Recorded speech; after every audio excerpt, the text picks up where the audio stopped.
going on, everybody? It is your boy, your man, Stu. Hopefully, I'm back at it with another video, and today we're doing yet another toxic tier list ranking. And today we're going to be doing a tier list ranking since tomorrow is going to be October, the first day of October. We are going to be doing a tier list ranking of Halloween movies. Ooh, yeah. But before we get sexual, beginning of the video, what's up, guys? Don't forget those subs. If you're new to the channel, next number one, absolutely free. And number two, also maybe help with the YouTube algorithm. Recommend the video. More people, maybe they could join. That's yeah.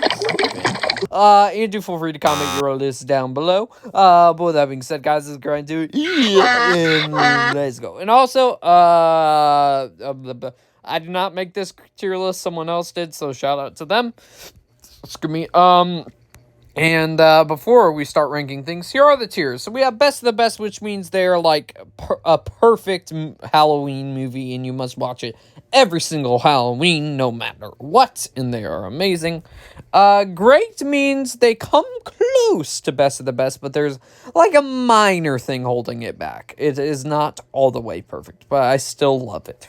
Toxic goodness means it was good. It's a solid movie, you know? Okay means it's alright. Like, there's stuff I like about it, and then there's stuff I don't like about it. It's evensies with that. Haven't seen means I haven't seen it. And then toxic trash means dumpster fire, the worst of Halloween movies out there. Alright, so first things first, we got who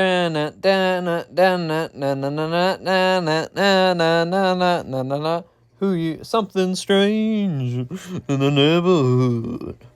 Who you gonna call? Ghostbusters. Ooh, this is tough for me. Okay, to be fair, I haven't seen the movie in a little bit. I think like the last time I saw this was like maybe like 2 years ago. I don't know. Yeah, it's tough. Okay. Yeah, okay. I'll put it at the back of best of the best. I loved everything when I saw it the last time, fully with Ghostbusters. Bill Murray, of course, does great as Peter Venkman. Dan Aykroyd as well is really funny as Stans. There's a lot. It's kind of sci-fi mixed with horror, mixed with comedy, but I would say most of the time it is a comedy. Yeah, it meshes all the aspects of those like genres very well with each other, I think, and it is one of the rare few occasions that it actually does work, you know, and this one actually does do a good job with that. And a lot of decent special effects in here. Some of them haven't aged well, I will admit. But, like, most of the time, it is pretty solid, and we've had worse special effects nowadays. So, yeah, it is best of the best. But probably, I'm just warning you right now, it'll probably be low rung. Best of the best. Alright, next up we have Ghostbusters 2. In Ghostbusters 2, again, haven't seen it in a long time, but I actually do remember kind of liking this one. I think the new villain I thought was pretty solid. That's stuck in the painting. I thought he was quite interesting. They add a couple of new things with the subway underground, and there's pink ooze or whatever. That was pretty interesting. It's basically them just doing the same thing again as the original movie, but just changing up the villains. So, which I do think is safe enough to put it in the. It'll probably be low rung, but I will put it in toxic goodness. Next up, we got Hocus Pocus, and ooh, this is tough. Oh. Okay, yeah, you know what? I'll put it best of the best. I think I overall might enjoy it more than Ghostbusters. I don't know. I have to rewatch Ghostbusters soon. But Hocus Pocus is a classic. All three of the witches are iconic. Surprisingly, for early Disney movies, it takes it in some pretty dark places with how kids are getting killed, so for food or for the witches or whatever. I don't know. But it's very... I will say it's definitely a movie you can't make today, I would say. But it is, well, I shouldn't really say that because Hocus Pocus 2 came out 2022. Wait, that was 2022 or was that 2023? I don't know. I completely forgot when it came out, which even that movie was just forgettable. I don't know what was going on there. Anyways, but this one is perfect all around. I like the characters a lot, and yeah, it goes top of the best for now. Oh, wait, what boys and girls of every age, wouldn't you like to see something strange? Come with us and you will see. This our town of Halloween. This is Halloween. Okay, I'm done. Nightmare Before Christmas is probably up there for my favorite movies of all time. It's at least in the top 100. I love Nightmare Before Christmas. I think it's flawless. It meshes both well as a Halloween movie and a Christmas movie, and you can watch them both of those times and not be mad at it. The stop motion in here phenomenal. Jack Skellington's a great main protagonist. Sally's also a really good kind of second protagonist. Also Oogie Boogie as well. A phenomenal villain, and all around this movie is just perfect. It is perfect. And fun facts, I used to, if you're wondering how I know the song so well, I used to be in a play for Nightmare Before Christmas when I was really younger. So yeah, anyways, but yeah, best of best, no guarantee about it. I meant no, yeah, I'm all over the place. Guaranteed first place. Next up we have Ghostbusters 2016. So I hadn't watched this movie before until last year when I believe it was getting to Halloween time. So I said to myself, I've never watched this one, and this one seems to be quite divisive, so why not watch it and see what I think of it? Sorry. There's a common debate amongst this. If you don't like the movie, supposedly you're sexist. And then for the people that like the movie, people think, oh, that didn't like the movie thinks, oh, you just like bad movies. And I guess, I don't know. This one did not work for me at all. I did not laugh once. To be honest with you, don't really think any of these four actresses are all that funny. I think Chris Hemsworth is funny sometimes, but still not that great, to be honest. CGI kinda isn't really that good. I think the original Ghostbuster movies definitely have better CGI, to be honest, which I know that's a hot take, but I'm saying it right here. This time, yeah, I might have laughed twice, but that's pretty much it. That's all the credit I can really give. I did not like Ghostbusters 2016. I don't know what they're doing. Toy Story of Terror. Now, this is an interesting one on here. So, this was like a straight-to-TV kind of short movie on ABC. I believe they did the same thing with Toy Story That Time Forgot, and I think it's great. If you guys have not watched this, be sure to check it out on Disney Plus. It is a good way to get you in the Halloween fields. Toy Story getting, I hope they would. They can't. Well, I mean, when maybe Toy Story 5 comes out, maybe they'll start doing short films like these again for each holiday season. That would be cool. And this is a great example of how to do it. I wish it was a little bit longer, but still, it has a couple of new toys introduced in here. You have Combat Carl. You also have the staple guy, whatever his name is. The clock dude. It has a couple of interesting toy designs, and it also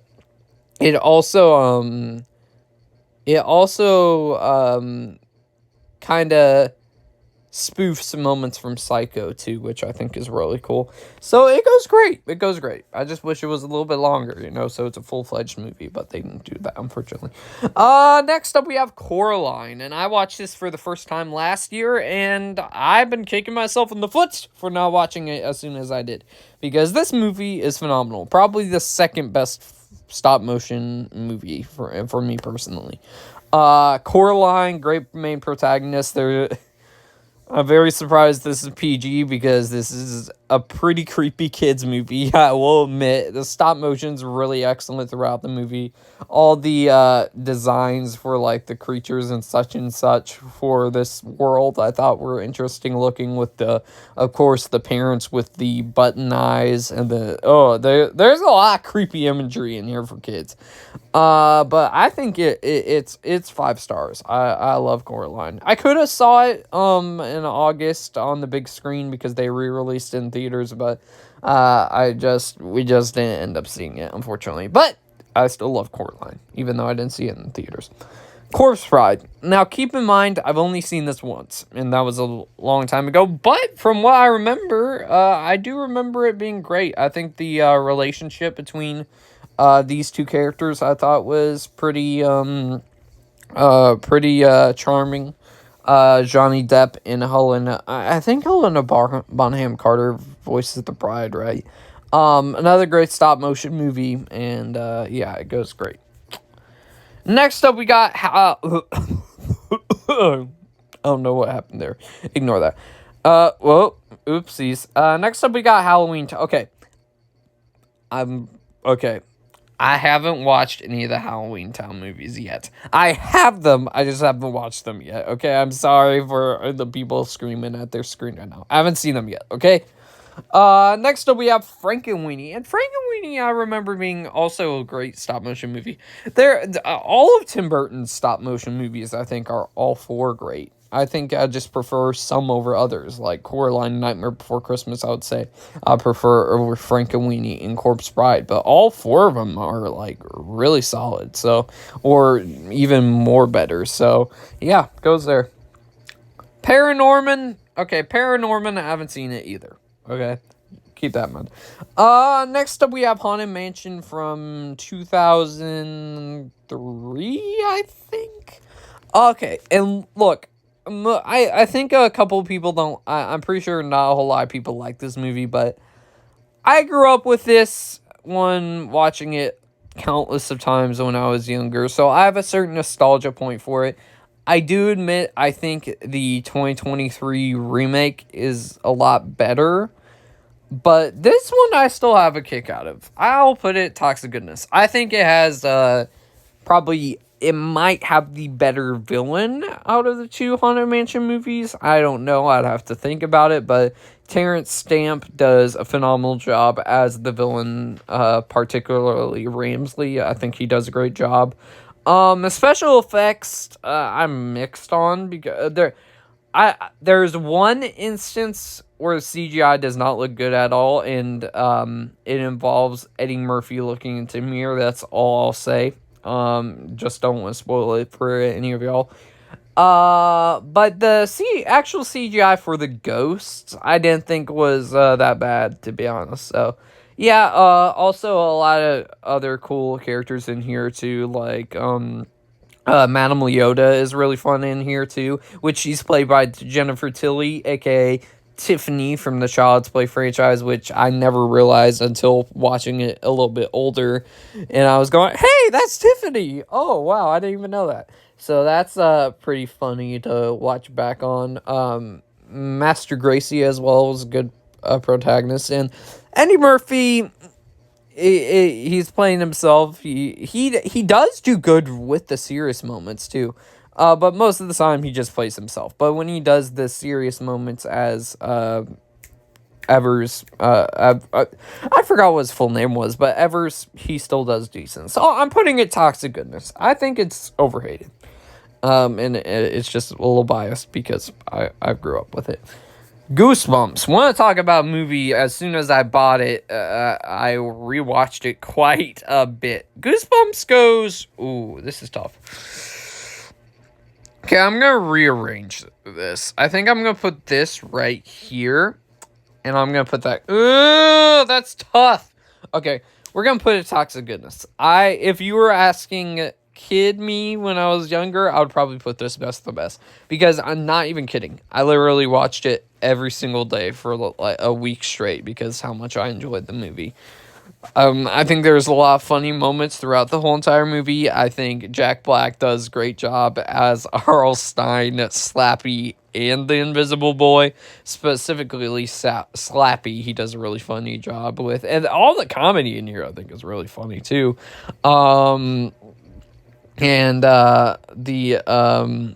all the CGI for the particular creatures from Goosebumps in here, I think, is really good too. So, yeah, Goosebumps goes into the top of toxic goodness for me. I love Goosebumps. Goosebumps 2, however, okay. The problem with this is they get rid of all the past characters from the first movie. R.L. Stine is in this, and he is played by Jack Black. But the problem with is he only pops up. I think he probably only has 5 minutes. No, 3 minutes of screen time, because he does not pop up at all throughout this movie. So there's that. The new characters, don't really care for them. I mean, there's some funny moments, sure, but they're not amazing as the characters from the first movie. And they add a couple different new characters to this that I thought... a couple new characters from the Goosebumps book that I thought was interesting. So, and Ken Jeong also has a very funny role in here. So, I'm going to put it okay. It's not utterly toxic trash, but it comes close, I will admit, but it goes okay. Next up, we got hopefully you guys can hear my snaps. Addams Family. We'll rank both of these because they come in pairs. I think this is tough for me. I think both of them go into great tier. I love both of them. If you were to ask me which one I love more, that's really tough, because I think the first Addams Family is really great too. So, second one also, I'd probably put Values above the first movie. You have new additions in there, with the storyline with the actress that plays Jessie, where she's trying to hit on Uncle Fester and get basically into the family so she could kill them. I thought that was pretty interesting. The whole entire summer camp, I liked that they put Wednesday and what's her brother's name? I forgot what her brother's name was. But when they go to the summer camp, I enjoyed that part of the movie too. Also, you got a young what's the character's name? He's from the Santa Claus. Bernard. You get a young Bernard in here, which is pretty funny too. So yeah, it goes great. I like both of those movies. Addams Family 2019. I only ever watched once, and that was in theaters. It's a fine kids movie. I'll put it at the top of okay. I would say Goosebumps 2 is worse than it. It's tolerable. But yeah. Casper, ooh, okay. CGI, I will admit, not the best, but I still have a really soft spot for it, so it goes into great. Casper, I think I think I used to rewatch this quite a bit too. Bill Pullman's in here as the father type character, which he does a great job. Also, the actress that plays Wednesday in Addams Family and Addams Family Values is in here too, which he does a good job. CGI isn't the best, but it's not the worst either, you know. Yeah, it also has Ghostbusters cameo in here, so yeah. Next up we got Monster House. Ooh, Monster. Even though this movie freaked me out as a kid with that opening, "Get off my lawn" at the beginning, I still think it's good. I still think the animation freaks me out a little bit.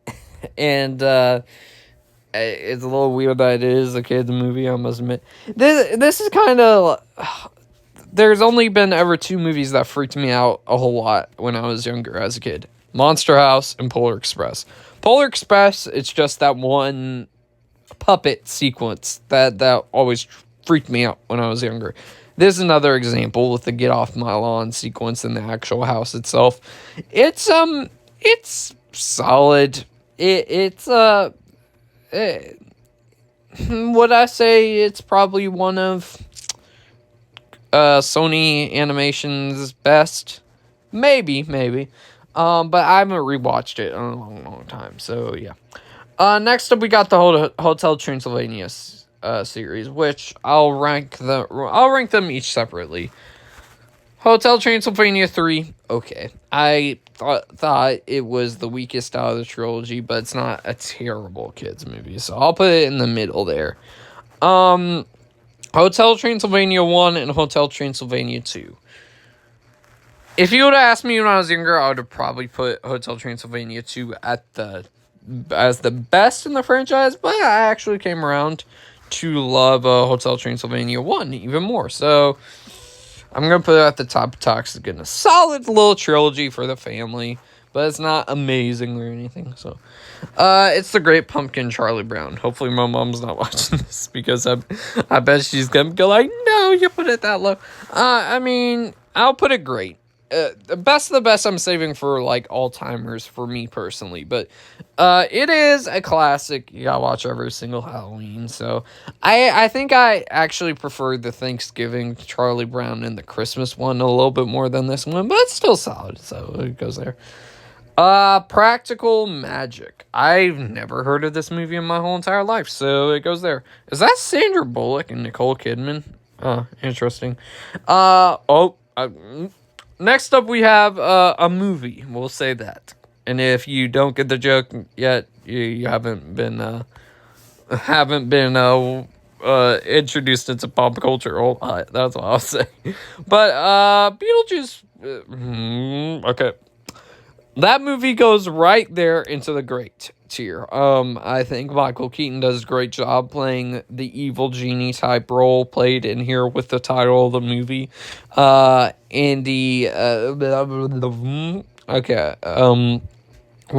Baldwin does good in here too.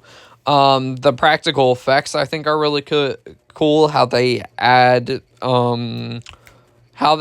stop motion into and combine it with actual actual live action props and stuff. So I think that's interesting how they do it. Beetlejuice thank goodness I stopped myself. That is a classic. That movie is a classic. Next up, we got Edward Scissorhands. I think Edward Scissorhands might be my favorite Tim Burton movie. It's certainly close. I love Edward Scissorhands. It's a it is a little bit sad, I will admit, but it is kind of a Frankenstein story, but Frankenstein gets accepted into society until eventually everything goes haywire. I think this is probably the role that made Johnny Depp into the superstardom, because he already debuted in Nightmare on Elm Street, but this was the first movie role that made him a household name, you know? So, he delivers phenomenal performance in here. Winona Ryder, I think, is really good, too. I just don't like her character, to be honest, but besides that, I do enjoy the relationship between her and Edward. Also has a whole lot of actors you would recognize. It has the guy from The Breakfast Club. What's his name? The Philip Seymour Hoffman. Right? What? Okay, I don't know anymore. No, I don't think Philip Seymour Hoffman's in here. I do believe this is Vincent Price's last role, I think. And you get to see him in his last movie role, so he does a good job, too. Yeah, I like that right now. Alright, Sleepy Hollow. I think Sleepy Hollow is really slept on. I really like Sleepy Hollow. This is a more dark and gritty take. Of course, this one's more rated R, and it's an actual horror movie where you get all the gore and all the heads getting cut off throughout the whole entire movie. Christopher Walken's in here too, playing the horseman half and half, where most of the time it's just a guy in a suit with no head, where he does pretty decent with the flashback sequences.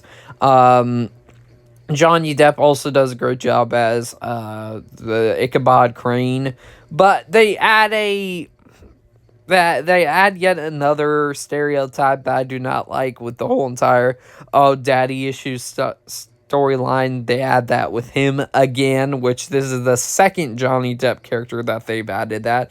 And that's probably the only thing I really have negative to say about it, but I do love the movie, so it goes great. Next up, we got Shaun of the Dead. I could have watched it last month or this month, technically, at the day of recording this, in theaters because it played back in theaters, but I unfortunately missed it. But I have not seen Shaun of the Dead, I know. And I'll just get rid of the movies I haven't seen, alright? Paranormal Activity, haven't seen, and then The Craft. All the rest of these movies I have seen. Scream. Next up, we got Scream. And for those who do not know, Scream is my second favorite movie of all time, right behind Jurassic Park. I love Scream. Everything about this movie is perfect. I think the killer reveals are really good. All the characters are memorable, unlike the other sequels in the franchise, but this one, all the characters are memorable. As I said before, you got Drew Barrymore in here as well, which it has, to me, it has the best movie opening of all time. It's tied with the Raiders of the Lost Ark opening. Those two are tied for me. A phenomenal opening sequence.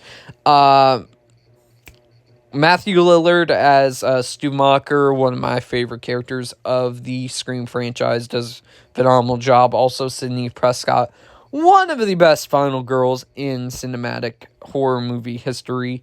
All the kills are pretty solid in here, even though most of them are just stabs. They're not really that brutal, vicious kills, but they're still pretty solid for what they're given in here. Also, Kevin Federline, that's what his name is, right? As Dewey does great, and Courtney Cox as Gail does great in here as well. So best of the best. It's a perfect movie to me. Scream 2, originally, I wasn't the biggest fan of. I thought it was okay, but I just hated the killer reveals. But over time, after I watched it a second time, I really like Scream 2. I think it's overall my favorite Scream sequel. I think the reveals over time I've sort of grown on. I think Mickey's a really fun. I already did it. Okay, whatever. Spoilers. Mickey overall is a really fun killer.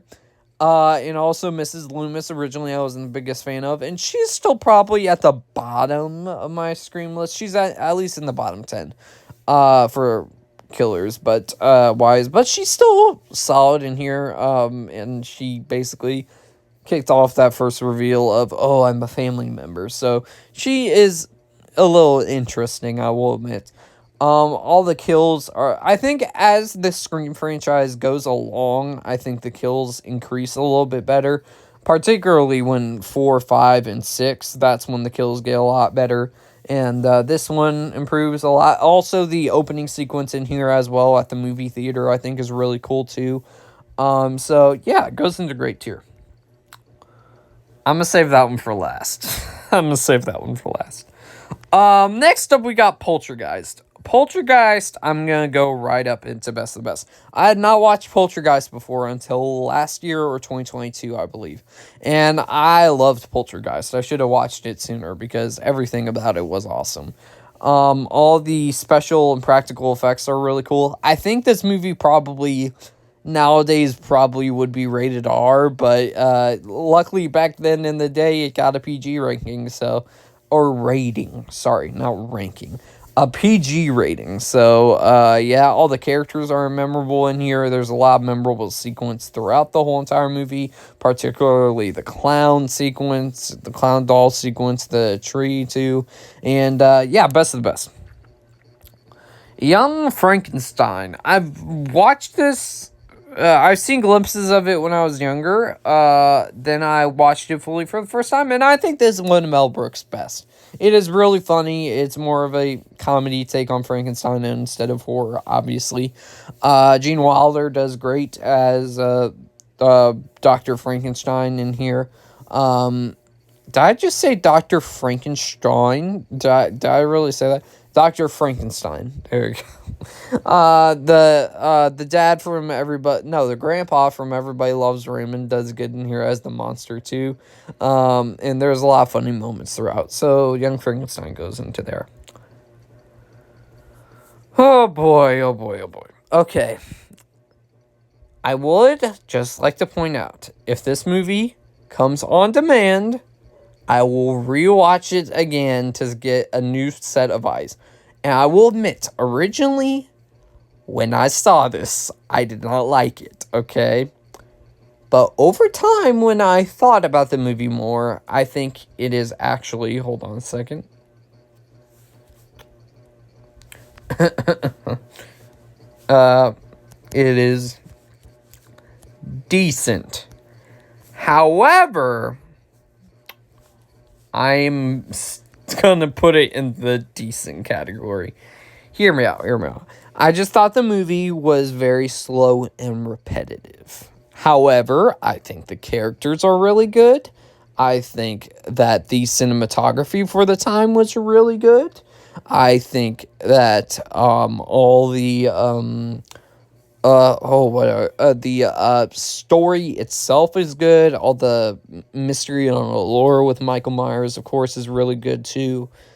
Just, for me, it feels a little bit slow and repetitive how it's building up to the kills. And then the kills also are a little bit underwhelming, where I thought there would be a little bit more gore, and it's just choke and stab against the wall.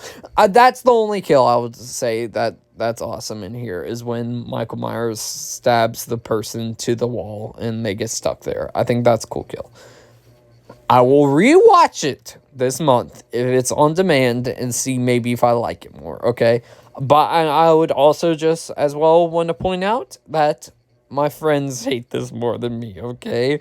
I don't hate it. I think it's decently made, okay? It's just not one of my favorites. We'll see. Maybe after a rewatch, it'll be one of my favorites.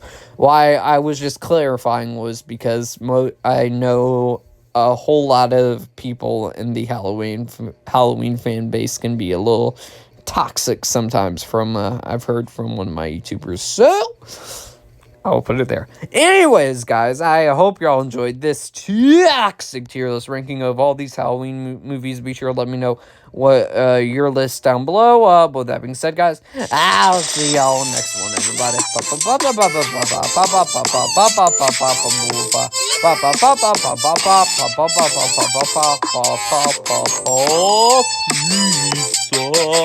Peace.